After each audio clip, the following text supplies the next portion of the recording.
ऐसे बहुत सारे रेगुलर व्यूअर्स हैं जो हमारी कहानियां देखते तो हैं, लेकिन आपने चैनल को सब्सक्राइब नहीं किया है। अगर आप भी उन 85% लोगों में से एक हैं, तो जल्दी से सब्सक्राइब बटन दबाओ।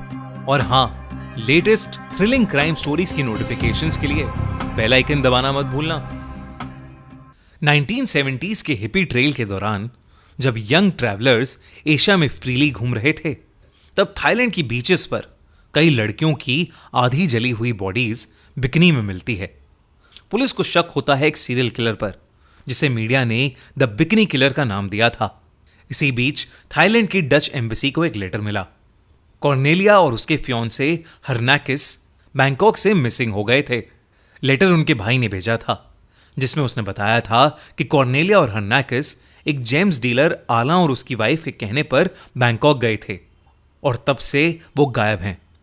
इन्वेस्टिगेशन में डच डिप्लोमेट्स हरमन और एंगला को पता चला कि कॉर्नेलिया और हरनाकिस मर चुके हैं। उनकी बॉडीज भी वैसी ही मिली हैं जैसे बाकी बिकनी किलर के विक्टिम्स की। सबसे शॉकिंग टर्न तब आता है जब एक कपिल नडीन और रेमी हरमन को बताते हैं कि आला ही बिकनी किलर है और उनके पास इस बात का सबूत है।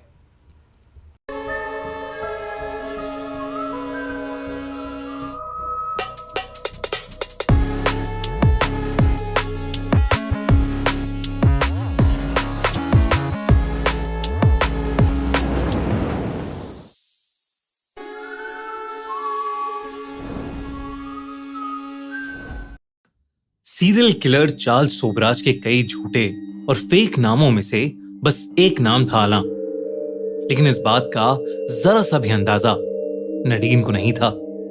नडीन और रेमी एक हस्बैंड वाइफ 1975 में थाईलैंड में कनेथ हाउस में रहने आए। तब उन्हें पता चला कि उनके ऊपर वाले फ्लोर पर एक बहुत ही अमीर फ्रेंच जेम्स डीलर आला और उसकी वाइफ मोनिक रहते हैं। रेमी ज्यादातर अपने काम में बिजी रहता था। नडीन घर पर अकेली रहती थी और इसी की वजह से उसकी मोनिक से दोस्ती हुई। मोनिक नडीन को अपने घर बुलाती, वो दोनों पूल साइड बैठते। मोनिक उसके लिए खाना बनाती और वो दोनों साथ में ड्रिंक्स पीते हुए अपनी जिंदगी के बारे में डिस्कस करते। धीरे धीरे वो दोनों काफी अच्छे दोस्त बन गए थे। मोनिक और आला नडीन को अपने अपार्टमेंट में पार्टीज में बुलाने लगे और वहीं उसकी मुलाकात आला के घर के बाकी मेंबर्स से हुई। एक इंडियन आदमी अजय चौधरी, जो आला का बिजनेस संभालता था, और एक 19 साल का बहुत ही कमजोर दिखने वाला फ्रेंच लड़का डोमिनिक। वो पार्टीज कोई नॉर्मल पार्टीज नहीं होती थी। नडीन जब भी वहां जाती, उसे वहां रोज नए चेहरे दिखते और साथ ही साथ दुनिया की सबसे महंगी शराब और ड्रग्स भी। बैंकॉक में नडीन ने कई पार्टीज एक्सपीरियंस की थी, लेकिन आला और मोनिक के घर जैसी पार्टीज कभी नहीं। कई बार तो ये पार्टीज लगातार हफ्तों तक चलती रहती थी। इन्हीं पार्टीज में आने वाले हिपीज में से एक थी टेरेसा नोल्टन, वही लड़की जिसकी डेड बॉडी कुछ महीने पहले एक बीच पर जली हुई हालत में 2 पीस बिकनी में मिली थी। 21 साल की टेरेसा यूएसए के सिएटल में अपनी जिंदगी से परेशान थी, इसलिए उसने डिसाइड किया कि वो सब छोड़कर बस अब ट्रैवल करेगी। अपनी इसी जर्नी में टेरेसा बैंकॉक पहुंची। टेरेसा को नए नए लोगों से बात करने में और नई नई पार्टीज अटेंड करने में बहुत मजा आता था। इसी बीच कुछ बैकपैकर्स ने उसे आला के रेजिडेंस कनेथ हाउस में हो रही पार्टी में बुलाया। इस पार्टी में उसकी मुलाकात आला से हुई। आला जैसा हैंडसम और चार्मिंग इंसान उसने पहले कभी नहीं देखा था। ऐसा लग रहा था जैसे आला ने अपनी बातों से टेरेसा को अपने वश में कर लिया था। आला ने उस पार्टी में टेरेसा को खुद अपने हाथों से शराब पिलाई और ड्रग्स करवाए। और वो दिन आखिरी बार था जब किसी ने टेरेसा को देखा था। उस दिन के बाद से टेरेसा की मां को भी उसके कोई लेटर्स नहीं आए। और फिर एक दिन उसकी लाश गल्फ ऑफ थाईलैंड के पानी के पास बिकनी में मिली। लेकिन वो तो बस एक शुरुआत थी। शारमेन, एक फ्रेंच लड़की, एक दिन इसी कनेथ हाउस को ढूंढते हुए बैंकॉक पहुंची। शारमेन टर्की से अपने पति विताली हकीम की तलाश करते हुए कनेथ हाउस आई थी, क्योंकि विताली के साथ हुई आखिरी बात में उसने कनेथ हाउस आला का जिक्र किया था। जब शारमेन आला और मोनिक से मिली तो आला ने कहा कि विताली हकीम उससे मिला था, उन्होंने साथ में पार्टी भी की थी, लेकिन उस दिन के बाद से वो फिर कभी नहीं मिले। शारमेन ने आला को कहा कि तब से विताली गायब है। इस पर आला ने शारमेन को दिलासा देते हुए कहा कि वो खुद विताली को ढूंढेगा और जब तक वो नहीं मिलता शारमेन उनके साथ ही रह सकती है। कुछ दिनों बाद पुलिस को शारमेन की डेड बॉडी मिली, ठीक वैसे ही आधी जली हुई बिकनी में। शारमेन का हस्बैंड विताली हकीम एक्चुअली में टर्की का एक ड्रग डीलर था। उन दिनों थाईलैंड ड्रग ट्रेडिंग का गढ़ था। विताली को पता था कि पटाया में ड्रग्स बेचने से उसे अपनी जिंदगी भर की कमाई से ज्यादा प्रॉफिट होगा। इसी के चलते वो थाईलैंड आया और पटाया में उसने ड्रग्स बेचना शुरू कर दिया।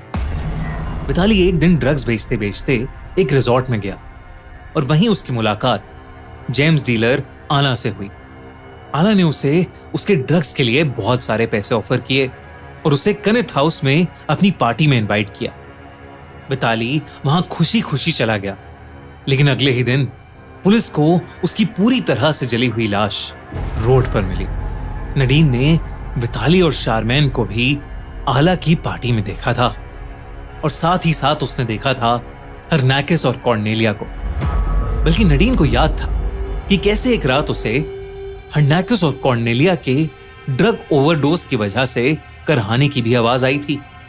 जब डर के मारे नडीन ने आला से इस आवाज की वजह पूछी तो आला ने कहा कि बस उनकी तबीयत खराब है और वो उन्हें हॉस्पिटल लेकर जा रहे हैं। पर उस दिन के बाद से किसी ने भी हरनाकिस और कॉर्नेलिया को दोबारा नहीं देखा। जहां थाईलैंड पुलिस को इतनी सारी लाशें एक के बाद एक मिल रही थीं, वहीं कनेथ हाउस में पार्टीज और ज्यादा बढ़ती जा रही थीं।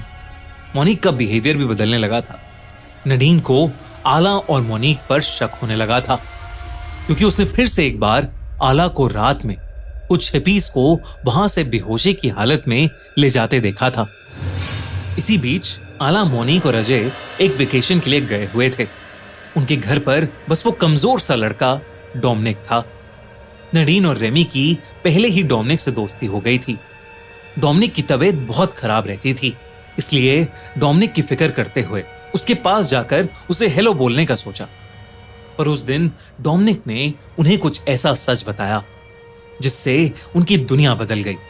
उसने बताया कि आला ही उसकी बिगड़ती तबीयत का जिम्मेदार था। डोमिनिक फ्रांस में अपनी फैमिली को पीछे छोड़ दुनिया अकेले ट्रैवल करने निकला था। कुछ दिनों तक क्रूज में काम करने के बाद वो बैंकॉक पहुंचा। वो बैंकॉक आ तो गया था, लेकिन उसे बाकी दुनिया घूमने के लिए काम और पैसे की जरूरत थी। यहीं उसकी मुलाकात आला और मोनिक से हुई। उनसे मिलते ही वो उनकी बातों में आ गया। कुछ घर के छोटे मोटे कामों के बदले वो उन्हीं के साथ फ्री में उनके अपार्टमेंट में रह सकता था। फ्री में रहना और साथ में काम के पैसे भी मिलना डोमिनिक को ये बहुत अच्छी डील लगी। वो अपना सारा सामान लेकर उनके साथ शिफ्ट हो गया, पर वहां जाते ही उसकी तबीयत बिगड़ने लगी। आला और मोनिक ने उसे दवाइयां दी और वादा किया कि वो उनके छोटे भाई जैसा है और वो उसका पूरा ध्यान रखेंगे। लेकिन डोमिनिक की दवाइयां बढ़ती गईं और उसकी तबीयत बद से बदतर होती गई। डोमिनिक ने अपने जैसे कई हिपीज को केनेथ हाउस में पार्टी के लिए आते देखा था और ये भी देखा था आला और मोनिक उन्हें ड्रग्स देते हैं, जिसके बाद उनकी तबीयत खराब हो जाती है। उसने कई बार आला और अजय को उन्हें हॉस्पिटल के लिए केनेथ हाउस से ले जाते देखा था, लेकिन फिर वो लोग कभी वापस नहीं आते थे। जब बिकनी किलर और हिपीज के जले हुए शरीरों की मिलने की न्यूज फैलने लगी तो डोमिनिक अपनी जान की फिक्र करने लगा। इसी बीच एक दिन जब आला और अजय दो बेहोश हिपीज को छोड़कर वापस आए तो डोमिनिक को उनके कपड़े साफ करते हुए उन कपड़ों से गैसोलीन की बदबू आई। अगले कुछ दिनों में उसे पता चला कि बैंकॉक में 2 और लोग जलाकर मार दिए गए हैं। डोमिनिक ने बताया कि आला इन्हीं मर्डर्ड लोगों के पासपोर्ट का यूज करके अपनी पहचान बदलता रहता है। नडीन और रेमी ने डोमिनिक से पूछा कि वो वापस क्यों नहीं चला जाता।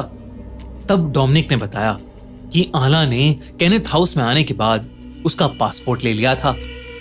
इतना ही नहीं, उसने कई सारे हिपीज का पासपोर्ट ले रखा था और एक सेफ में छुपा रखा था। डोमिनिक को ये यकीन था कि आला इन्हीं लोगों का पासपोर्ट यूज करके अपनी पहचान बदलता रहता है। नडीन और रेमी डोमिनिक की बातें सुनकर शॉक थे, लेकिन फिर भी उन्होंने उसकी मदद करने का सोचा, क्योंकि अगर वो डोमिनिक का पासपोर्ट उस वक्त उस सेफ से नहीं निकालते तो उसकी भी लाश किसी बीच किनारे जली हुई मिल सकती थी। उन्होंने बहुत मुश्किलों से उस सेफ की चाबी ढूंढी और सेफ खोलकर देखा तो उसमें सिर्फ डोमिनिक की ही नहीं, बल्कि टेरेसा, शारमीन और विताली के कई लोगों के पासपोर्ट्स थे, जिनमें उन लोगों की जगह आला, मोनिक और अजय की फोटोज थीं। उन्होंने तुरंत आला और अजय की फोटो डोमिनिक के पासपोर्ट से हटाई और उनकी फोटो वापस वहां लगा दी। लेकिन तभी उन्हें एहसास हुआ कि डोमिनिक का वीजा एक्सपायर्ड था, जिसका मतलब था कि अगर वो उसकी फ्लाइट बुक भी करते तो भी वो बिना वीजा के वापस नहीं जा सकते थे। उन्होंने एक दूसरे पासपोर्ट से वीजा काट के डोमिनिक के पासपोर्ट पर चिपकाया और डोमिनिक के लिए उसी रात फ्रांस की एक फ्लाइट बुक की और उसे एयरपोर्ट के लिए रवाना कर दिया। उन्होंने डोमिनिक से कहा कि वो फ्रांस पहुंचकर उन्हें लेटर जरूर लिखे। आला के अपार्टमेंट से निकलते हुए नडीन ने हरनाकस और कॉर्नेलिया की डायरी भी वहां से निकाल ली। नडीन और रेमी को अब अपनी जान के लिए भी डर लगने लगा था। नडीन और रेमी को पता था कि वापस आने के बाद आला, मोनिक और अजय उन पर शक करेंगे। वो पुलिस के पास जाना तो चाहते थे, लेकिन उन्हें डर था कि पुलिस वाले भी आला के साथ मिले हुए हैं। नडीन और रेमी को कुछ समझ नहीं आ रहा था कि वो कहां जाएं, और इसीलिए वो हरमन के पास आए। पर आला जब वापस आएगा और उसे पता चलेगा कि डोमिनिक घर पर नहीं है, तो वो क्या करेगा? क्या हरमन नडीन और रेमी की मदद कर पाएगा? और क्या डोमिनिक फ्रांस वापस जा पाएगा? चार्ल्स की ये कहानी बहुत ही इंटरेस्टिंग मोड़ पर है, इसलिए इसका अगला पार्ट बिल्कुल भी मिस मत करना। तो जल्दी से स्पॉटिफाई पर जाओ and tune into the crime show back खूनी मंडे, जहां पर इसका तीसरा एपिसोड लाइव हो चुका है, या वेट करो अगले हफ्ते का और देखो द बिगनी किलर का एपिसोड 3।